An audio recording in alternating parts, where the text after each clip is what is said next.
Hello बच्चों, कैसे हैं आप लोग। जैसे कि हम लोग ह्यूमन फिजियोलॉजी के टॉपिक कवर कर रहे हैं, तो ह्यूमन फिजियोलॉजी में हम लोगों ने integumental system, respiratory system, skeletal system और मसल्स के बारे में स्टडी हम लोग अपने लास्ट वीडियोस में कर चुके हैं। अब जो आने वाले वीडियोस रहेंगे वो रहेंगे डाइजेस्टिव सिस्टम के। ठीक है, जो आज हमारा टॉपिक रहेगा वो रहेगा ह्यूमन डाइजेस्टिव सिस्टम, मानव पाचन तंत्र।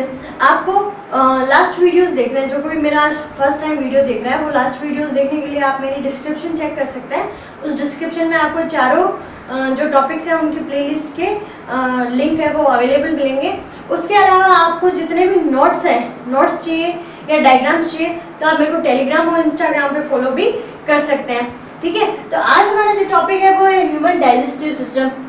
अब हम ह्यूमन डाइजेस्टिव सिस्टम की बात करें तो डाइजेस्टिव सिस्टम के बारे में आप लोगों ने 8th क्लास से 10th क्लास में मतलब जितना होना चाहिए ना सफिशिएंट सा, ठीक है, कि पाचन है वो किस टाइप से होता है, कहाँ होता है, क्या होता है, उसका हल्का सा डीपली है वो आपको 12th क्लास में मिलेगा। बाकी आप लोगों ने है अच्छे से पढ़ रखा होगा। ठीक है, तो मैं आज जो शुरू करूँगी वो डायग्रामेटिक, कि आपको डायग्राम पाचन तंत्र का किस टाइप से ड्रॉ करना है। ठीक है, सबसे पहले हम बात करें कि जो पाचन है, पाचन तंत्र में होता क्या है। ठीक है, हम लोगों ने सुना है कि जो सजीव है, सजीव में मेटाबॉलिक रिएक्शंस पाई जाती है, उपापचयी क्रियाएं पाई जाती है। उपापचयी क्रियाओं में उपचय और अपचय, एनाबॉलिक और कैटाबॉलिक दोनों टाइप की रिएक्शंस पाई जाती है। अब जैसे हम लोग प्लांट्स में बात करें तो प्लांट्स क्या करेगा, प्लांट बाहर से CO2 लेगा, ठीक है, बाहर से H2O लेगा। CO2 और H2O के मिक्सचर से वो क्या करेगा, क्लोरोफिल के अंदर हमारे लिए स्टार्च का फॉर्मेशन करेगा, ग्लूकोज का फॉर्मेशन करेगा। ठीक है, तो इस टाइप से वो C6H12O6 सब लोगों ने सुना है ग्लूकोज का फॉर्मूला। ठीक है, तो वो उस टाइप से क्या कर देता है, वहाँ पे फॉर्मेशन कर देता है। अब वो क्या है, एनाबॉलिक रिएक्शन है, मतलब बनने वाली रिएक्शन है। एनाबॉलिक का मतलब क्या होता है, कोई भी रिएक्शन है, कोई भी चीज़ है, मतलब छोटी छोटी चीज़ों से बड़ा उत्पाद बना रही है, बड़ा प्रोडक्ट है वो बना रही है। अब हम लोग यहाँ बात करें, जैसे हम लोगों ने रेस्पिरेटरी में बात की थी और जैसे हम लोग डाइजेस्टिव में बात करेंगे, तो यहाँ हमारा क्या रहेगा system, catabolic process. Catabolic process का मतलब होता है टूटना। ठीक है, किसी भी रिएक्शन का टूटना।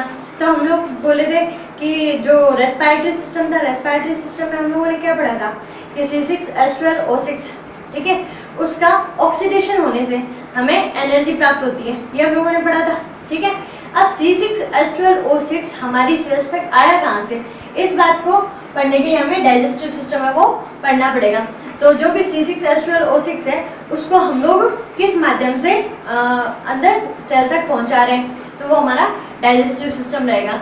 देन वही सेल में वही रिएक्शन होगी, कैटाबॉलिक रिएक्शन, और हमें क्या मिलेगी, एनर्जी मिलेगी। तो रेस्पिरेटरी में भी हमें एनर्जी मिल रही है और यहाँ पे भी एनर्जी मिल रही है। ठीक है, तो यहाँ पे अपन जो है ना डाइजेस्टिव सिस्टम की डेफिनेशन देखें, तो डाइजेस्टिव सिस्टम में हम लोग डेफिनेशन क्या देखते हैं कि कोई भी जटिल पदार्थ है, कोई भी कॉम्प्लेक्स फूड मटेरियल है, कॉम्प्लेक्स फूड मटेरियल को हमारी सेल्स है, हमारी ब्लड है, वो किस टाइप से ऑब्जर्व कर सकती है। ठीक है, किस टाइप से उसका अवशोषण हो सकता है, तो उसके लिए वो क्या करेगी, जो सिंपलर फॉर्म में उसको तोड़ने का काम है, तो वो किसका है, डाइजेस्टिव सिस्टम का। तो लिखा हुआ है the organ system that converts food into their simple form, मतलब फूड को सिंपल फॉर्म में, कॉम्प्लेक्स फॉर्म से सिंपल फॉर्म में जो तोड़ने का काम है, और किसकी हेल्प से, एंजाइम की हेल्प से, form that help of enzymes.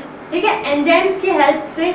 और हम लोग जो बाइल जूस का नाम सुनते हैं, पित्त रस का, और जो भी गैस्ट्रिक जूस रहेंगे, अग्नाशय रस रहेगा, एंजाइम्स रहेंगे, तो ये सारे एंजाइम्स कहाँ पाए जाते हैं, हमारे डाइजेस्टिव सिस्टम में ही पाए जाते हैं। डाइजेस्टिव सिस्टम में हम लोग बहुत सारे ऑर्गन्स की स्टडी करेंगे, वो सारे ऑर्गन मिलके एक कॉम्प्लेक्स यहाँ आपको दिखाई दे रहा होगा, एक डाइजेस्टिव सिस्टम का फॉर्मेशन करते हैं। अब ये डाइजेस्टिव सिस्टम है वो कहाँ से कहाँ तक फैला हुआ होता है, तो डाइजेस्टिव सिस्टम माउथ से लेके एनस तक फैला हुआ रहता है। अब माउथ से लेके एनस तक फैला रहने के कारण अब ये पूरी के ट्यूब लाइक स्ट्रक्चर है, कैसी है, ट्यूब लाइक स्ट्रक्चर, और ये माउथ से लेके एनस तक फैली हुई है।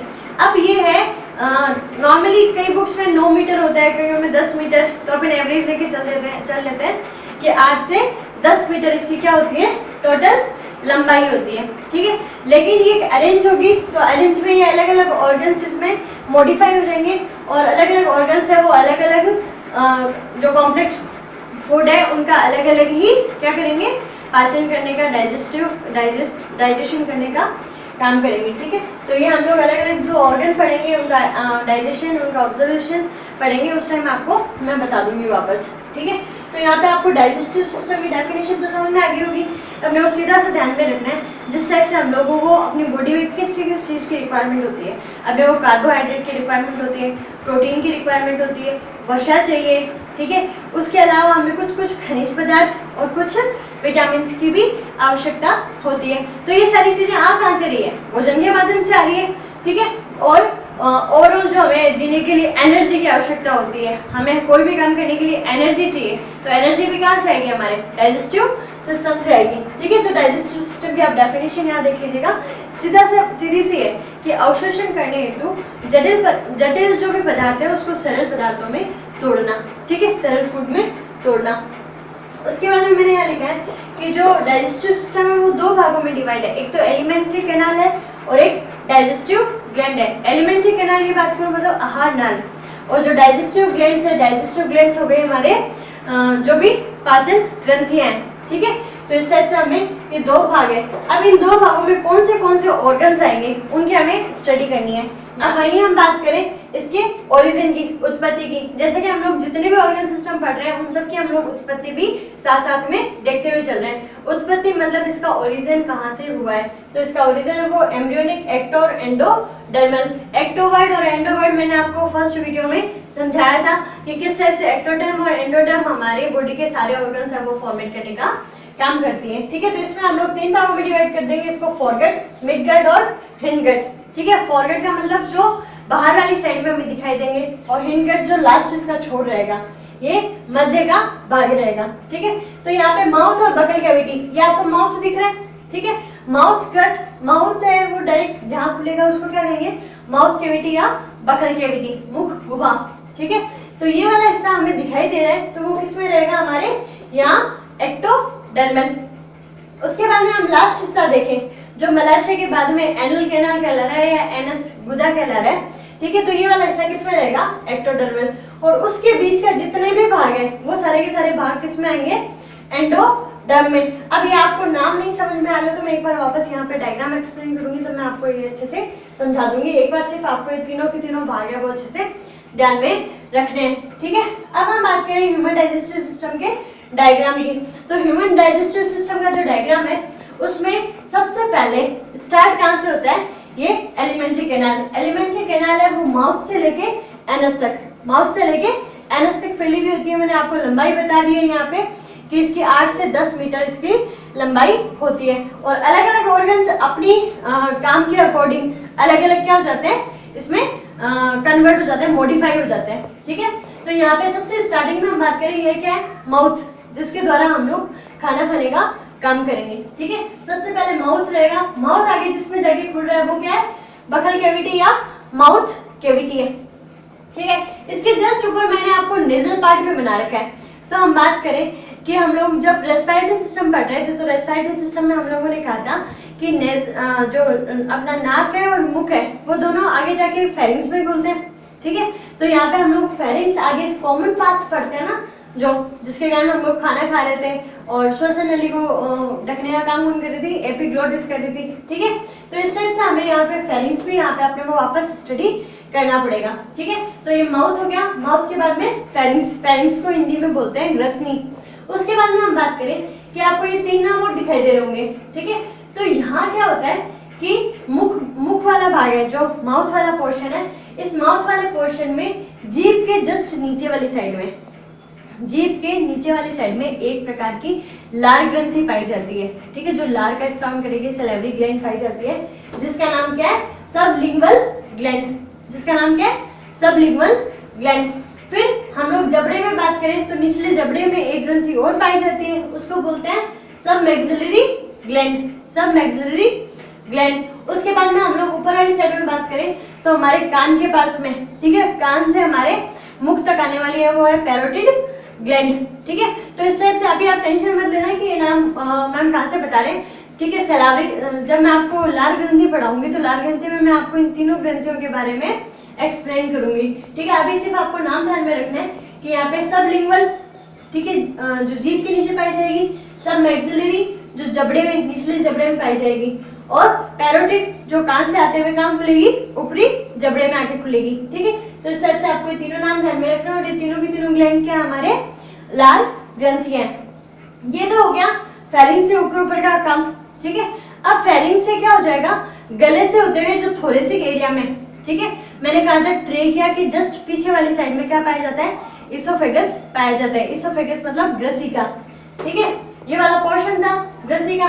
ठीक है, फिर मैंने आपको ये नीचे अर्धचंद्राकार डायफ्राम बना रखा है। ठीक है, डायफ्राम में वो डाइजेस्टिव सिस्टम का हिस्सा नहीं होता, सिर्फ मैंने डायग्राम, ये जो डायफ्राम है वो मैंने डायग्राम एक्सप्लेन करने के लिए बनाया है कि डायफ्राम से आपको ये समझ में आ जाए कि ये ऊपर वाला है वो थोरेसिक एरिया है, वक्षीय एरिया है, जो हम लोग लंग्स वाले टॉपिक में पढ़ते हैं। और इसके नीचे वाली साइड में यहाँ पे ये डायफ्राम है, वो ये जो थोरेसिक एरिया और एब्डोमेन एरिया, तो हमारे जो स्टमक वगैरह है तो वो सब कहाँ पाए जाएंगे, एब्डोमिनल पार्ट में आएंगे। ठीक है, उदरीय भाग में आएंगे। तो वक्षीय भाग और उदरीय भाग को डिवाइड करने का काम, दोनों को सेपरेट करने का काम है वो किसका है, डायफ्राम का। तो डायफ्राम को आपको इस डायग्राम में मेंशन नहीं करना, बस आप एक्सप्लेन कर रहे हो उसको तो आप बना सकते हो, वैसे कोई गलत नहीं बोलेगा इसको। ठीक है, उसके जस्ट नीचे यहाँ पे जो आपको जे आकार की आकृति दिख रही है, ठीक है, ये जे आकृति का क्या है, यहाँ पे स्टमक प्रेजेंट है, अमाशय प्रेजेंट है। अमाशय के भी 3 भाग होंगे। ठीक है, उसके बाद में ये अमाशय है, अमाशय एक यू आकार की नली में खुल रहा है। आपको ये यू आकार की नली दिख रही है, इस यू आकार की नली है, ये छोटी आंत्र का भाग है। किसका भाग है, स्मॉल इंटेस्टाइन का भाग है। ठीक है, तो एक बार मैं यहाँ पे इस डायग्राम को छोड़ते हुए यहाँ पे मैं बात करूं कि अमाशय के, यहाँ पे अमाशय के इस साइड में क्या पाया जाता है, लीवर पाया जाता है। ठीक है, इसका क्वेश्चन भी पूछते हैं कई बार कि लीवर हमारी बॉडी में किस साइड प्रेजेंट होता है, राइट हैंड साइड में या लेफ्ट हैंड साइड में। ठीक है, तो कहाँ प्रेजेंट होगा, राइट हैंड साइड में, डायफ्राम से नीचे एब्डोमिनल हिस्से के राइट साइड में पाया जाएगा। स्टमक है वो लेफ्ट साइड में पाया जाएगा। ठीक है, तो ये लीवर के भी 2 भाग हैं, इनकी भी हम स्टडी जब ऑर्गन्स पढ़ेंगे उस टाइम करेंगे। ठीक है, और इसके जस्ट पास में क्या पाया जाता है, गॉल ब्लैडर, पित्ताशय, जो पित्त रस या बाइल जूस को कलेक्ट करने का काम करता है। बाइल जूस को बनाने का काम तो कौन करेगा, लीवर, और स्टोर करने का काम कौन करेगा, गॉल ब्लैडर या पित्ताशय। ठीक है, अब ये जो दोनों हिस्से हैं, ये दोनों यहाँ पे एक नली के द्वारा किस में खुल रहे हैं, ड्यूडेनियम में। ठीक है, ड्यूडेनियम जो ग्रहणी कहलाती है, ड्यूडेनियम है वो छोटी आंत्र का भाग है, आपको दिखाई दे रही है, जो मैंने यू आकार का बोला, ये क्या है, ड्यूडेनियम।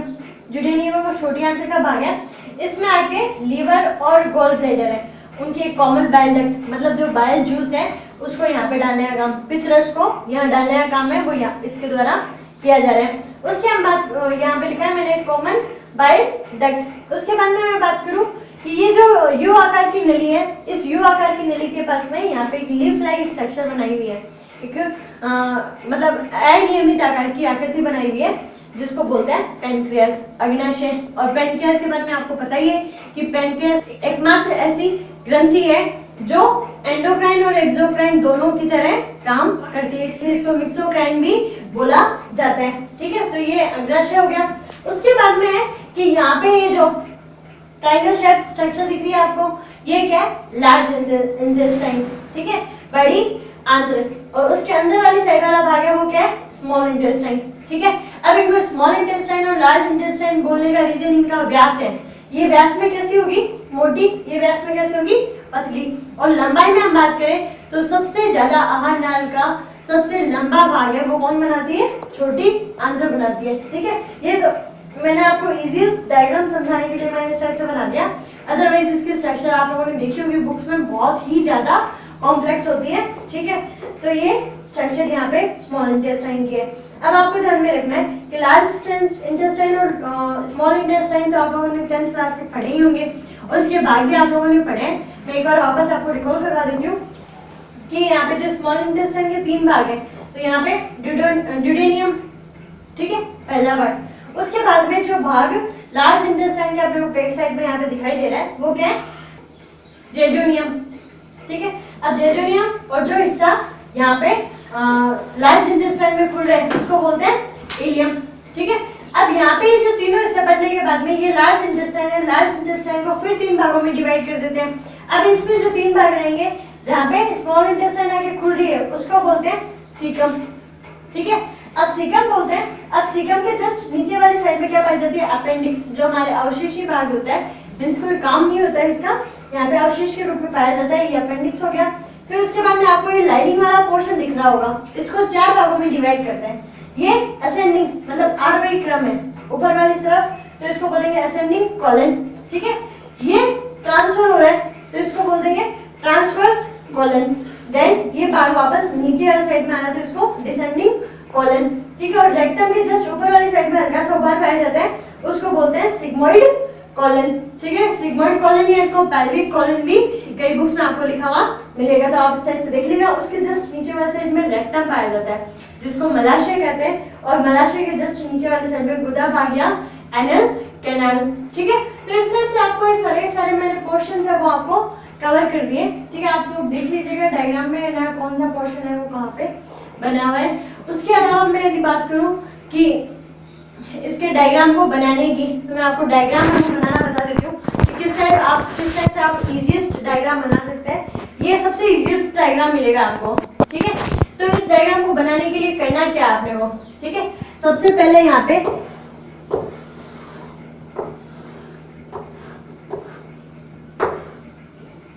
ठीक है, जो मैंने ऊपर वाली साइड में ये हिस्सा बना रखा है ना, ये वाला हिस्सा, ठीक है, बस इतनी सी हिस्सा यहाँ पे ड्रॉ करना है, ठीक है। ये वाला हिस्सा रहेगा वो माउथ, और ये ऊपर वाला हिस्सा रहेगा वो क्या रहेगा, नोज रहेगा, ठीक है। उसके बाद में ये वाला हिस्सा फेरिंक्स और ये वाला हिस्सा ओसो इसोफेगस, ठीक है। अब उसके जस्ट नीचे वाली साइड में आप यहाँ पे डायफ्राम ड्रॉ कर सकते हैं, जिसके कारण क्या रहे आपको इजी रहे एब्डोमिनल हिस्से को समझने में, ठीक है। तो इस टाइप से आप जो डायफ्राम है वो यहाँ पे ड्रॉ कर लीजिए।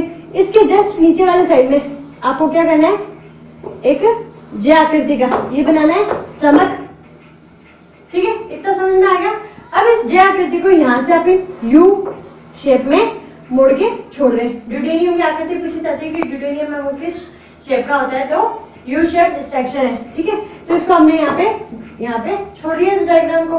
देन मैं ऊपर वाली साइड में ये क्या बना दूं, लीवर, और लीवर के पास में क्या है, गॉल ब्लैडर, पित्ताशय, ठीक है।